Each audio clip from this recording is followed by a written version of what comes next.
Welcome back, students of class 6. This is social science, and we were doing chapter 2, that was different ways of life, the Vedic period, and Chalcolithic settlements. And here we are in the second part because we haven't completed the lesson. So the remaining portion will be explained today. Okay.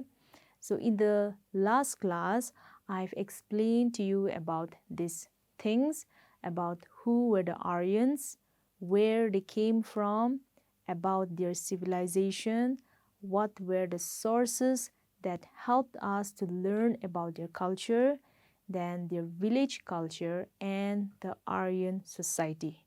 Okay? So with the help of picture, let me explain.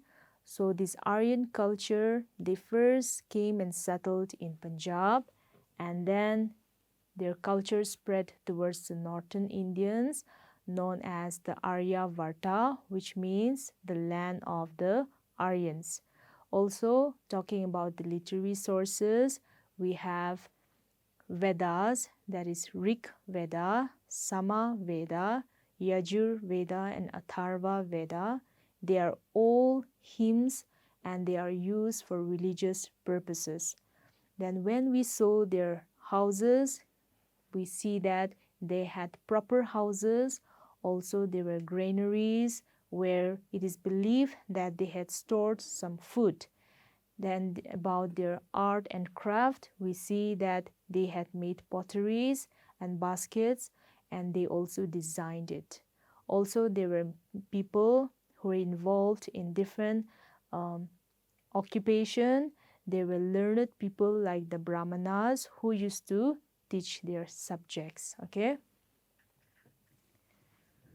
So here in the second part, we are going to learn about the occupation of the Aryans, the food that they had, the dress that they wore, about the amusement. Amusement means about the times they spent with their friends, with their family, and we will learn about the religion, also about their administration. That means how the law and order was there in their society. So first, occupation. In the previous class, I've explained to you that in Aryan society, there were class system, also known as the caste system, okay? C-A-S-T-E. So caste system means there was divisions, the people were divided. So even if they were living in one society, the people had different caste, okay? They were named by different classes, like for example, the Brahmins, the Kshatriyas, the Vaishyas, and the Shudras. So I have explained to you in detail in the last class, so I'm not going to go in detail.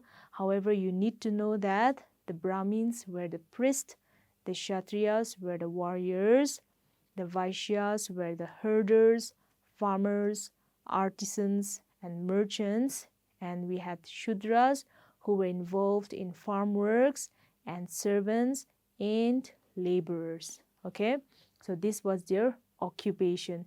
They were divided in the society, so just like how they were also divided, even their work distribution was also different. So people of the Brahmin caste, even the children were born Brahmins, and they had to marry only a Brahmin boy or a girl. Similarly with the Kshatriyas, if one person is from this class, then he or she have to marry only from their caste. And then same thing with the Vaishyas and the Shudras.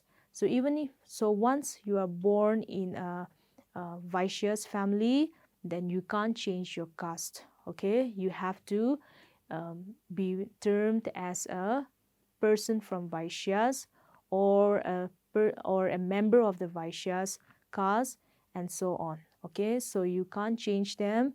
It has to go on with all your generations. So food. Here in this picture, what you see, we have rice, wheat, barley. So these were the main food items for them. And since they domesticated animals, because a lot of animal bones were found, okay, so from there we come to know that the Aryan peoples, they used to domesticate animals and they had plenty of milk, so they used to make butter, ghee and buttermilk. All right, so these were the main food items for the people of the Aryan culture. So what you see here is the dresses, okay. So this was the type of clothes that the people of the Aryan used. So for women, it was sari. Saris were used in different forms, but they had to make sure that they wear proper saris, all right. And as for the men, they used to wear dhotis and also clothes of light material. Most of the Indian states are quite hot. The weather is very hot. So for them, they prefer a lighter material so that they can keep their body cool. Okay. So women wear saris and men used to wear dhotis. But for rich merchants, they also had different dress. So for them, they can design their clothes with gold or silver beads, and they are highly decorated. Okay, so what we see from the picture is that the Aryan people, they were very fond of ornaments. That means the women, they wear bangles, earrings and rings. Even the men, they used to wear necklaces, and then some of the men, they used to wear turbans, right? The hat, okay, the turbans which were designed with beads and different precious stones. So from that, we come to know about the dressings of the Aryan people. So for normal people, they just wear simple clothes, but for high class women and high class men, they decorate a lot of designs in their clothes with the help of gold, silver and precious stones. Now, amusement. So most of the time, the Aryan people, they used to gamble. Okay, whenever they are in a group, they used to gamble. How we came to know about that was through their paintings. Okay, so we see that the people in the society, they gather together and they gamble. Also, some of them were interested in chariot racing, and also we see that they were interested in singing and dancing. So there were certain people who used to sing in a court, or certain people, they used to dance and entertain the entire group. All right, so here we can see that they were interested in gambling, chariot racing and singing and dancing. So next is religion.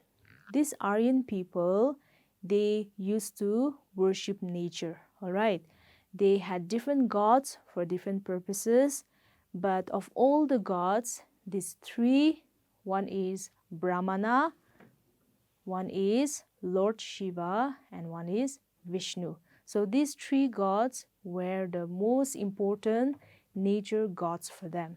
Okay, so there are many gods. All right, Indians have many gods. There are gods of fire, gods of water. There are gods who used to help them in their battles. So they have different meanings, and all these gods help them in different ways according to their belief. All right, but of all the nature gods, these three, I've mentioned their names, they were mostly worshipped. Now for this Brahmana, they believed that Brahmana was a creator. That means he have created things, he had made things. And then this Lord Shiva, they believed that he was a preserver. So whatever things they had, he used to preserve them. So they worship their Lord Shiva to preserve their things. And then the Lord Vishnu, they believe that he was a destroyer. Okay, he had the power to destroy, to break things. All right, so look carefully again. So these were the three gods: Brahmana, also known as a god of creator; Lord Shiva, a god of preserver; and Lord Vishnu, god of destroyer. Okay, talking about the administration, there were certain people who had the power in the society to do different things, okay, and they also had name for them. One was Rajan, one is Senani, there were Purohitas, Gramini, Sabha and Samiti. So this was their administration. For that, I'm going to refer to the textbook. You can also turn to page 15 under the administration towards your left hand side. So you see that in the period of settlement, the Aryans were divided into various tribes. They fought against each other for land and cattle. So the Aryans, there were many members now, so there was fight among their own people. Okay, so in order to protect their own land, they had to keep soldiers, right? So these soldiers had different levels, and then one was Rajan. So Rajan was the king. He was the head, the leader of all this, all right? So Rajan was the king. Then there were officials like Senani and Purohita. So this Senani and Purohita, they used to help the Rajan, okay? They used to help the king in any decision making. So whenever the king is going to decide something for the whole people of his area, then he used to take help from Senani and Purohita. Then also there were Gramini. Gramini is the village, okay? So the Gramini administered the village. Gramini was the village headman, all right? So he used to take control of the village. He looked after the needs of the village. Then the last two were Sabha and Samiti. So Sabha and Samiti, they are the two assemblies. That means there was two group, all right? So the Sabha consisted of the selected people and the Samiti consisted of a group of people. That means the whole people of the village, all right? So once again, Rajan, the king, who had officials named Senani and Purohita, and then Gramini, who was a member of the village, the head of the village, and Sabha and Samiti. Sabha were a small group of people, selected people, and Samiti means the entire people in the village. Now next is Chalcolithic settlements. Here it is said that this settlement has existed during 1000 to 2000 BC. Also, this Chalcolithic settlement is known as the Stone Copper Age. Then, these remains were mostly found in Inam Gaon, Maharashtra, which is a place in Maharashtra. Then their houses were different. They were also interested in art. The occupation and food was different. And even the systems of burial, that means how they bury the deads, were also different. However, at the end, this settlement came to an end, okay?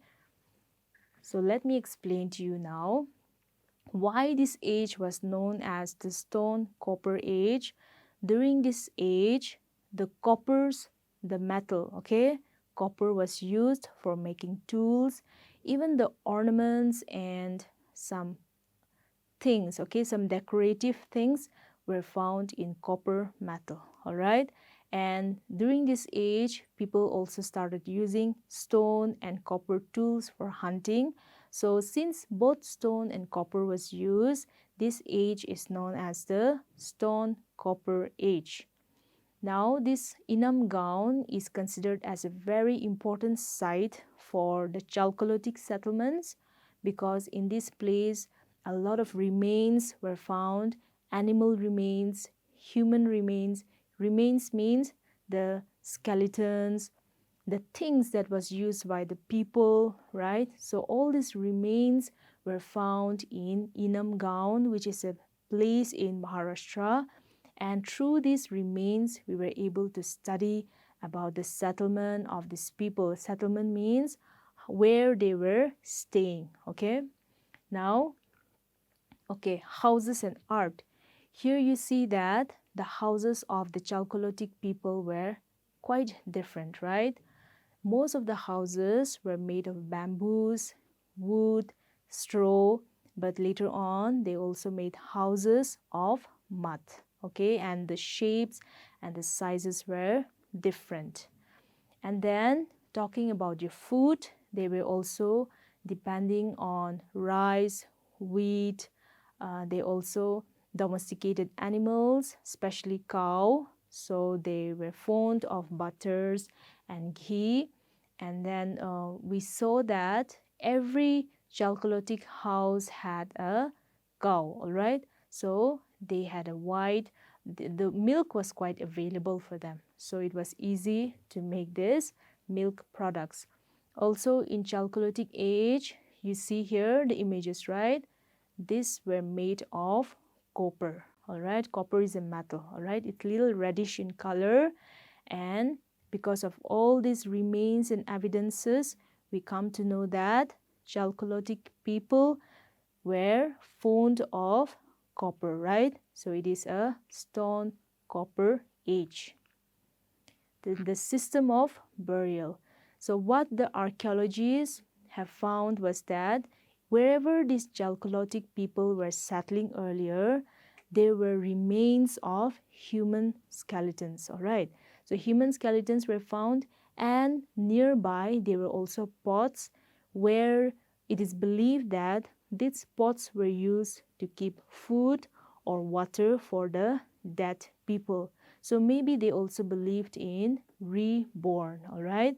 Reincarnation. That means when a person dies, they are born again, maybe not in the same area, but maybe in other place. So they used to leave food and water for the dead people.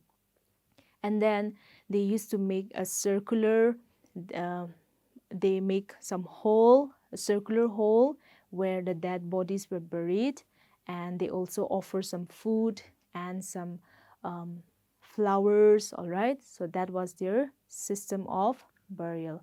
However, at the end, the Chalcolithic settlement came to an end. It got over. So we don't know the exact story of what happened, but it is believed that maybe there was a water problem. There was no more water for the plantation, for agriculture. So all the food, all the vegetables and all the crops has dried out. So these people had to leave their home and they had to migrate. That means they have to travel to another area for food, water and shelter. For human beings, we all know that water is very important, right? If we don't have proper rain even for few weeks, then all the crops used to dry out in our farms. So maybe these people had also faced some similar situation. So maybe that was the reason why they had to leave their villages and their towns, leaving behind all their houses and all their precious things. Okay, so that was the story of their decline. However, it is not appropriate. We cannot make sure that this is the exact story. All right. So thank you very much, my dear students. That was it about chapter 2. I hope you have learned a lot from these two classes. In the next class, I'm going to see you again with another topic.